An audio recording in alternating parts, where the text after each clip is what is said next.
ole chi bai le vek ole hei chon pui venga in hun chu sak chung ko thum an om tlat maya then kha chuan kan lo ngai thlatawang chu chip chiar zokin ka thayang angin kan koma soi nu then khat te po alo soi mai thaya khatianga khang kanin thriam tura ngai taila a kom tu hian ka kom thiam te chiam lova amai ro chu min lo thriam sam mula to thenga milong wai thak sak turin kan ngen chewa tin kalainat le mayami mal tak point chuwang chon hei ka pu te hi purem maten ni mi kotlaya roate surna sa sia pu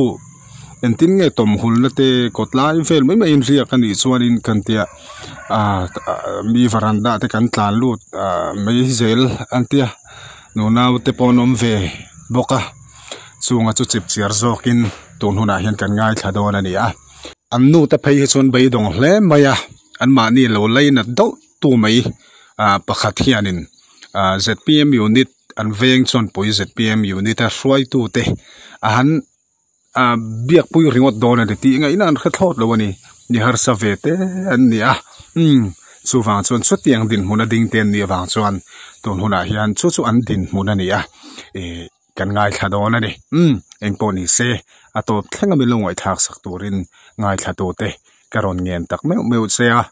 like te subscribe te min la pek sak lo ten min lo pek sak le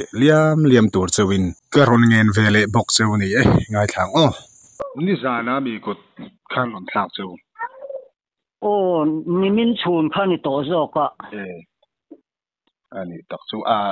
ti mai tiang dar som vel ni min sing dar som bor vel ma police ma police exact nge an di kha som hi vel an ning em som hi som pum vel bor an niang nge om si mem le an ron khat thau deu ve kan ni kha ni soi dang kha nin kapu nai nang ma thau te ro interview kha ke ma kan ya kha nang ma ni chung kha chon puya hanin om na kha rai to I soi dang kha nin sang hi pakwa vel te ro hilaya ho sang hi pakwa hilaya in beng bel kan vek kan ya pujira vc laya andila kan nia ti chuan revenue wa te point han kala in te thia han sak that te an du awang khan revenue wa kan tan to yang lo ngai thala sang hi pakwa tang khan hilaya kanong tana chuan visiat tuina in pujira khan na tur kan siat mai lo wang khan kanin lu anarem chan lo wang khan lo in ram ruak nin kan siain ro chutna zone kong chak zol thei te tu lo in khor ve mai te umin tiamo tu na chuak ro an ti na mun cheu hi mo chi sang hi som palia khan puro moya revenue minister ni lai khan akomin na kan vadila director thuin min siam saka kan hat director han pero watia director khan joint director wa pe thele ro le ti ma puta tamo one joint director kan wa pe the joint director khan in omna coachin hoilam khu chu PWD ram PWD ta lieu ni khu chu keinin pek theina chu kan nei lo tinga tani chu ta chuan in deal na hi PWD a kan thelu sakang chunga bozui ro atia ti chu at phal chuan min pe thei don ni kan ti khan an phal chuan pek thei ni ma ye atin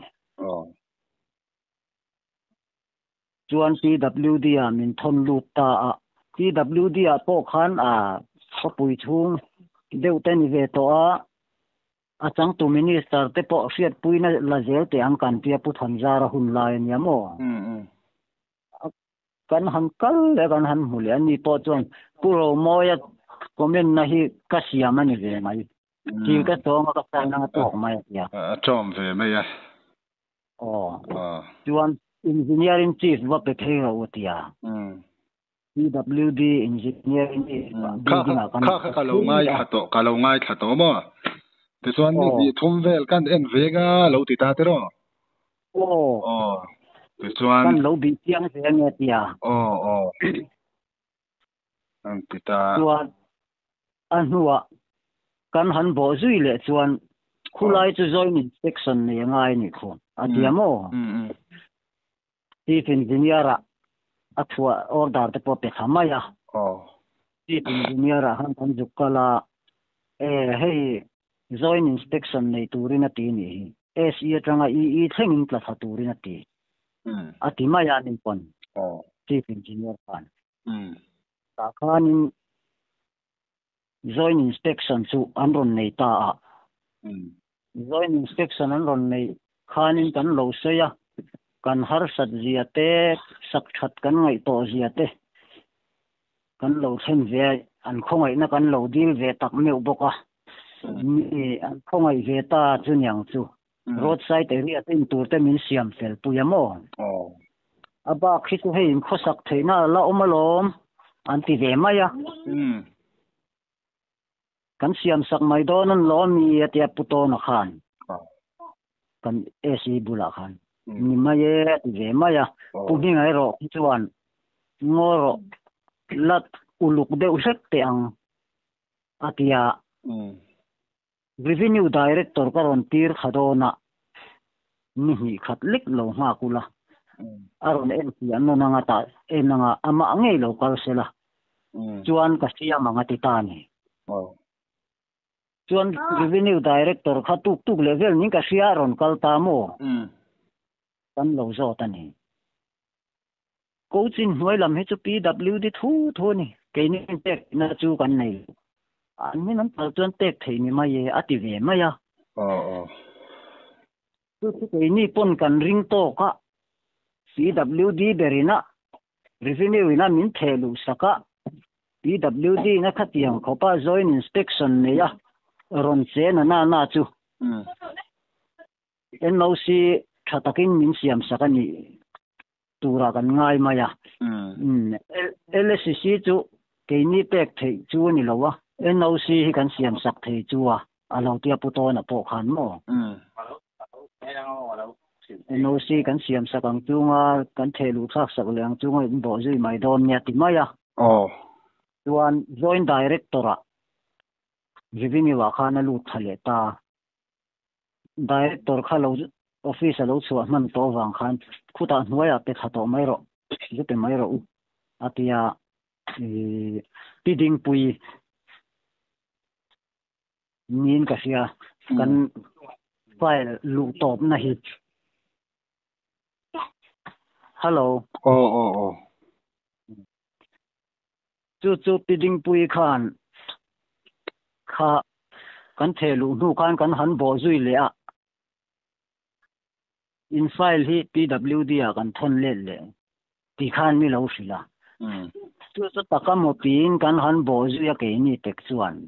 chief engineer building a te kan han kal le ngala purin oma chief engineer ni lai khania in file hi lo chho to lo sim an bum chu ni pirin pui zo lo thelu mi lo ti na de ba piding pui piding pui chuan alo khup betani berang ti chuan in tin piding pui chu chief engineer chuan an bum chu ni hi alo in file local tho lo sim enga tinge mani thin mi har sa te tianga har sat man siam mai le ati lo ti phong ve mo se om khamin lo ti puyang reng khop maya ni patin kal ve ta chu chu ta chuanin kan suk le ta piding pui bok kha anwa kan han bo zui le kan han zo le in secretariat lama kan thon tha lo ti kwal le ni piding pui chuan mo chuan in zukal liam secretariat ta chuan kan chu kal kalawa secretariat ta chuan mo kan ring tawak lo ke ni pon zep lo mai la ding puya khan tan kan ring dewa anwa khan kan hankal thina office a chol anti lo le adam lo wan ti chho ta de reng maya piding puya chuma piding puya kal ta lo chuan secretary ta ka thon tha ti chun secretary ta chuan zo en zok ta ura fulo ma ka lo ti mai zoka chu khati lai khan secretary lama khan file kha an thon thalawang piding puya khan omang tipol khan lo om ve mo a om ve mai in tan chuan than chu PWD a po khan dot ning sil kan maya kan thon ni ve le tang khan kan han anwa phei kha chuan in mu puina hun kha om tamang lo ani kan kal apiang hianin a lo om lo deuh zel tamai kan kal jing ania anwa phei chuan anin te po hi min zo ko nge real ve deuh ila tha ang a zo ka kan tia inga mo chen chi kan han vel hial ani dam lo ten lo ti sia wang khan ama hi eng mo ani nei ti kha piding nge ni tia hi ka ti lova survey officer vel nge ni file lam kol khoi tu deuh nge ni chu ka chiang chia big lo ning kha chu kan ria mo chuan thil kal dan chu sang ni an pa chuanin kan rin lo dan deuh hianin lekha lo kalani kan file kan han buai zui re deuh sek nu khan entikuma nge chu chong nga entikuma nge jang hi som pasari nge som paruk bor vel ani ka ringa mo ole le local chu Caesar zo lian ram chunga in om hi in saifia na turin nei chuan saifia tura sia tirin ni ti le kha hi min ron peringot maya revenue lamatang khan chu hei hi chula chang lo ila Caesar zo lian ram chunga om po kan ni lowa chan na tur chan kan nei le nem kan ti maya mo kan han in saifia hian Caesar zo lian ram chunga in saifia le khi kan han yang kan ti maya kan thang lawani tu min chu le khalo kal le chu iram boi tu changa Caesar zo lian a hen karam atiat ti khanin in saifia turin min ko tani a chum ni na ma chu chum ni na ale khamasa poi ale khamasa in local lo chan tenen nang ma ni ngai saifia local turin min tiamo chu khoi la ya mo revenue wa kimi achunga nin ka nge ya khan tum kha district nge ni land revenue settlement an ti ni khiti lam de khan ka ya ari to chu kan han saifia ni yan tin ngai saifia dan le khama sai mi ron pe khi chu Caesar zo lian ram chunga om anga in saifia tura in mi ti hi Caesar zo lian ram chunga revenue hian min da lowa PWD ramada kania in da kania kan ron in saifia lo ni kan ti sakamo ti chuan in tin ngen chan theu ani chuan kan sel le ra u hei revenue ngai na min da kania min da tu te po vazot mai la kan ti hiala mo lat thok ve renga lom so kan lo ti sak nge ya ar kan sel le vek ro watia kan sel tir le vek ani khami le kha chu zara hiana du la san bain claim le mai ro se ti ta ringo ta mo chuta in biak pa chuan chuan lal nun moi kol mi aron in ting ka sia revenue mi kha chuan tiang ang le kha deuh tho chuan min ron tek tir le ni eng thu in nge chu revenue mi gi nam ye revenue atang deuh bok hian so kot notice ang dewa ko na ni derin ka sian ron ti dan kha chuan kan han kalani min ko hian kal lo kan nei lo kal lo a min sei hi chu do tania le ka kan mu hi chu kan kal zel chuan in kal na chu ahma in kal na nga ya tho khana min kal le a ngai ni lovin a sana ni ta chu mo alai moi kol mi office ang khoi lai office ang nge ni ko thanga pian lal nun moi kol mi in chi hi han hunge yanga ama le kharon siam ahmin a omboka sai na nia kan tia kan han kala surveyor chambara purin jam lo bula alo tia mo ka chuan ku pal ro alo te ne chu ta chuan kan zuk kala Caesar zo lianan karamati ati vela lo soya ke ni khan kan document nei hei revenue ngei na min siam sakan ya hei PWD amen thon lu PWD in joint inspection nei NOC an siam na report an ya katia ka soi maya mo ani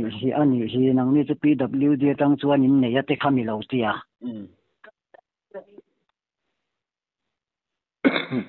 aba khatu revenue lama tang hi chuan ko na kan don ka helo district court are ta wanga district court lama min beile ta hlawa eng te song in nge ji zar zo lian rama ang deuh tai phian min be mai le kha ron thleng mai ti na be ron thung le thina ko na te kan donga kan han kal thina in kala civil senior just true nge money le mal som dong lian nge dong mal som dong lian a ting mal som dong zola kha khan ania khan kan document te po khamia ko chuan point chuang lo mien saklem sei lawa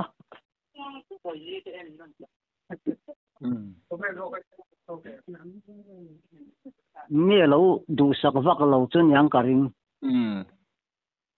chuan chu tiang vela chuan in kal ta chu tiang chuan chu tiang ukil nei ro min tiamo ukil han nei mai tur te khami har sa te kan ni sia kan buai hlom sia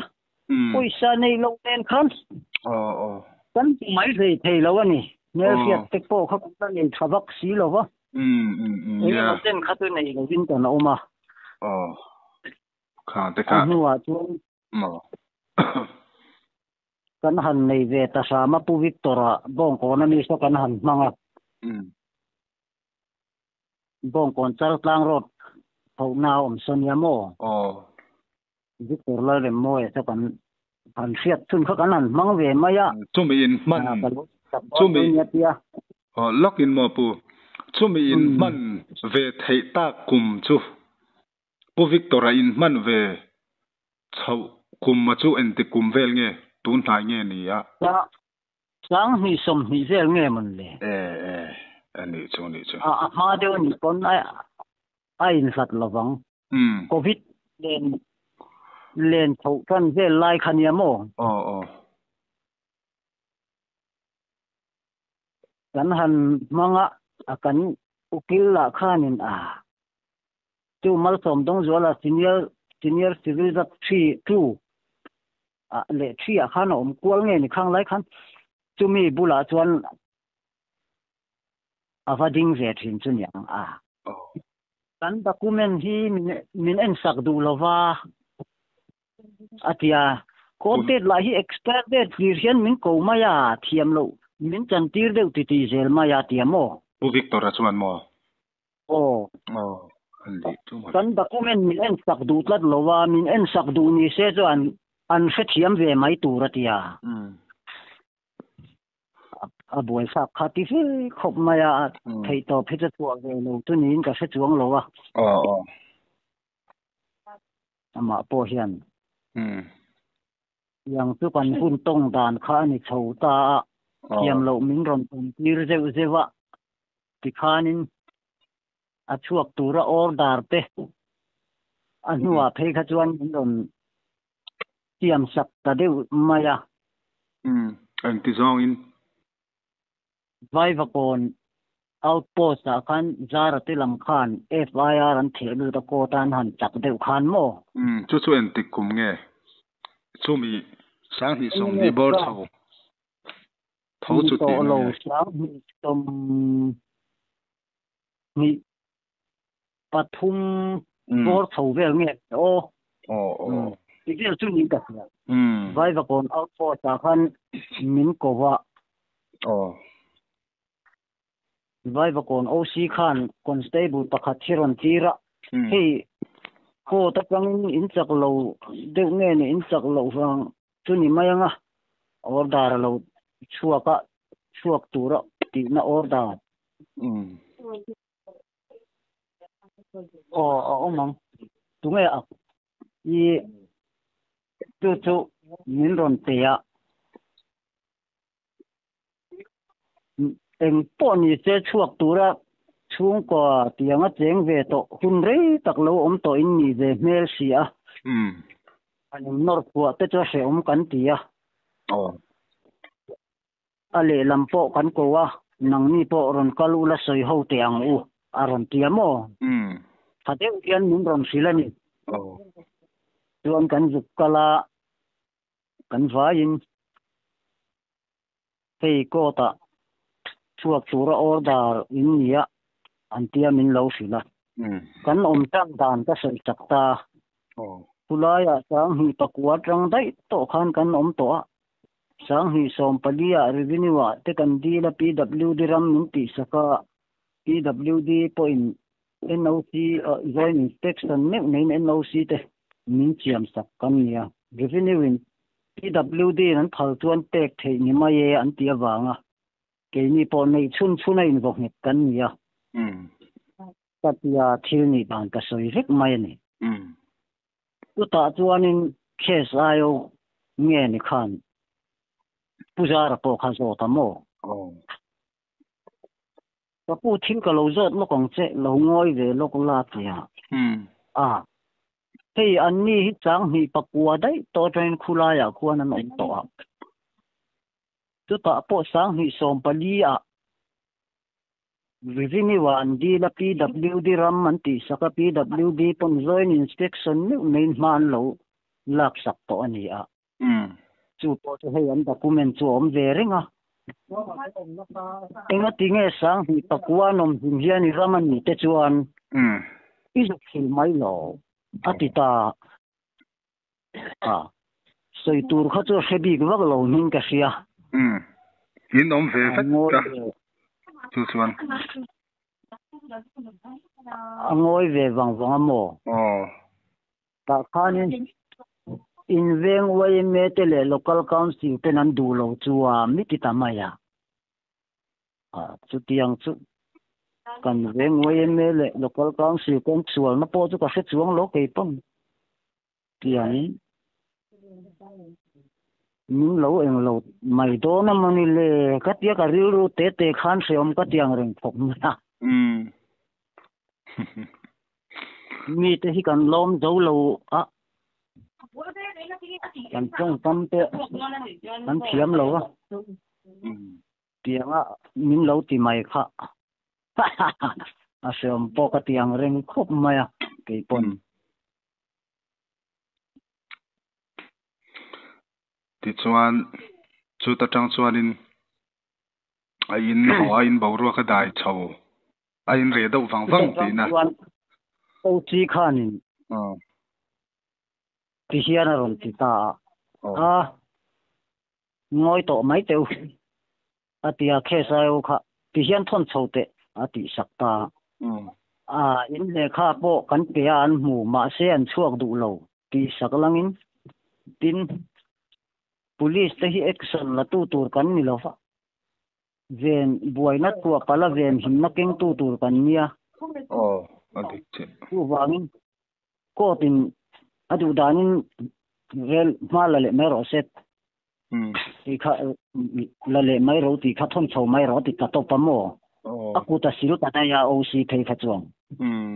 ning ve viau don ti na ni mai le la ma chuanin pat tun yang ma se a chong ka ba chu aku thil ngot da na po chu thil dik ani bermi lawa ngai to che chit chuanin suti ani chuanin chomi duwa chong kot lama chonin tin gen ti le ta kot lama khan min ron be ta thowa tuak tura or dar hi chu kan hu mai kan lo kho ve thina kan suak du dik lawa kum tam tak kan lo chen ve to na ni aba ka dan kala kan ni dik lawa CWD te revenue te in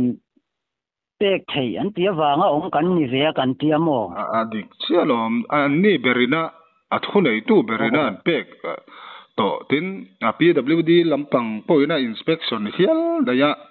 joint inspection hial daya anong kalpui to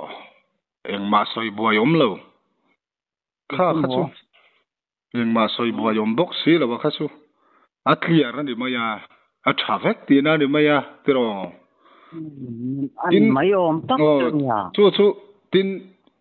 video masa iso yang do khanin khami nichina poi soi zuai to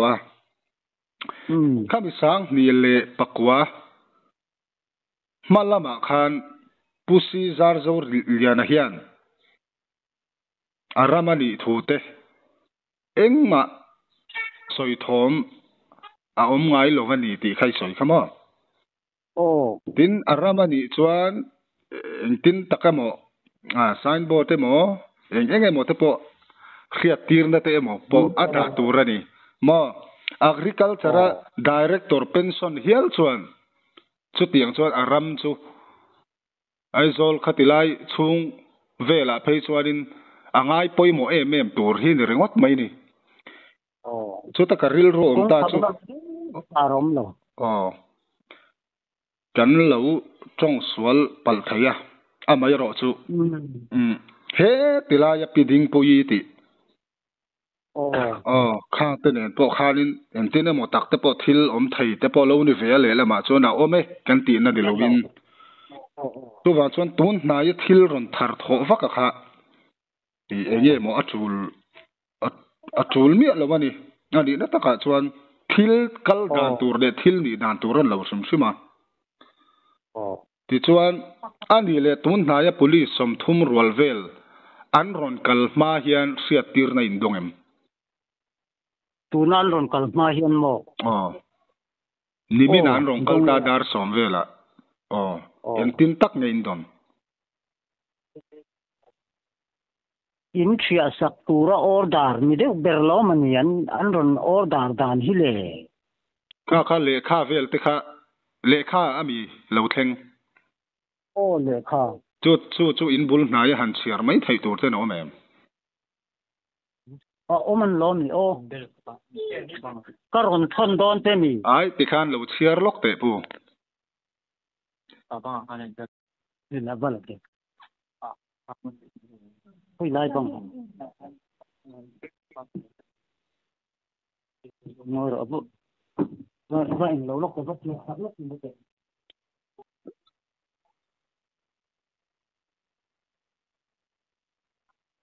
ngồi rồi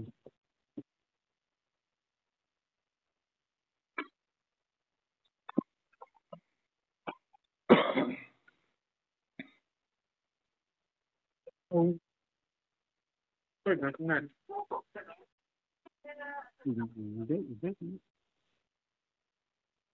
mình đây là đây gì đâu mình cái gì ngồi rồi han lo chiar sim la ka du ni chumo ti chuan min lo thon bok anga pum hian del ta mo ka pathum hian del ak poi ber hian pe lawa amal mal hian karon thon tenga tan thon mai don te ni in thon mai kha nia a thui phei chuan in a rei mai in ka ringa thil pakhat chutilai a top na ra kan soidu chumo pu kan soidu chu police in he tilai a ma ta in kal to a sang ni som ni chobor vel tiro I kutan sil dau to pakha police case ayo the point no see nge khang the point na kut OC khan yan sana ni to lo wa hai chu kot lam kuta ada to ni tiro sut diang ada to si chuan tu min huwa chuan aizol di ti an zual ko le mo I puzar zawat te hi chuan poi aron kal puzar zawat te hi aizol di si an zual ko le a tu chuan police bok chu mi lo kal le police bok voi ni an DCI an tia tu te ho chuan ron kalamo police man ani tak chu kalau ngai to mai me nang ma ni chuan review a bok chuan in an ho tu te nen chuan han kal lo la kong ro te po su da lo mo ti te karil ro chuan lo mai mai ya ya la thok te an la enge ni khati la ya in han kala engkim lo soifel pui tu chu te khan la thok ani chuan in an ni ho te nen khanin en tin amu taka nangma ni em po tel to lova in biak na te kha ni han soi chuak ve sela te kha karil ro chuan lo oma amai ro chu thil ni turanga ni to a eng ko ni sela ma lakna thazok aom tura ngai la bai seila ko ni se tun din huna khanin khoya tak nge inom tak chung ko thumin ni ta tero kot zolvel hei kong kama hian kan muzel mai chu ni hi nu nau ne nin ni ve nuwa yom se tero avan boy thau do nuwa pho kha kang reng boxia ma se china in nu te ka bia khanin a then chu nu nau do te kha chu thenom kho ve ina te chong kan om tho ve te kha chu an atia kan nai ten de ho hi kan de hu ka nya thenom kho ve te po an loin phal zau viu tu ra ngai tai la bai sai la eng po ni sela thil dik lo hi chu ma pu hai hian thil dik lo hian phun thazo ka changai lo rim sima ram ri chung sanga buai thin tenga phei hi chu adik lo jok na hi chuan eng emo har sat na hi an chunga hian a thleng ngai duan tok ngai du ni ti hi khre phot la tun din huna po pathian ngat phot la ko ni se pathian ni ma soi tura pathian rin lat zelan yang kan ti mai ni har sat na kan chunga lo thlen hian ma chon dan tur hi kan lo thiam lo mi hring te hian mi hring taka lo bei te kan tum thina ma se pathian hian ma kan nai theina tur hi chuan eng har sat na po hi afa ta chunga a thlen hi phal ve thina amai ro chu mi hring tak po kan bei ve te po ngai na hun angai chang te po om thawania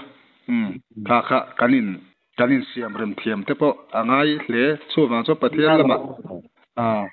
rin na bai sei na lo nga phot kha vam kim lo in ting lo hle bai lo mi hring te chu ma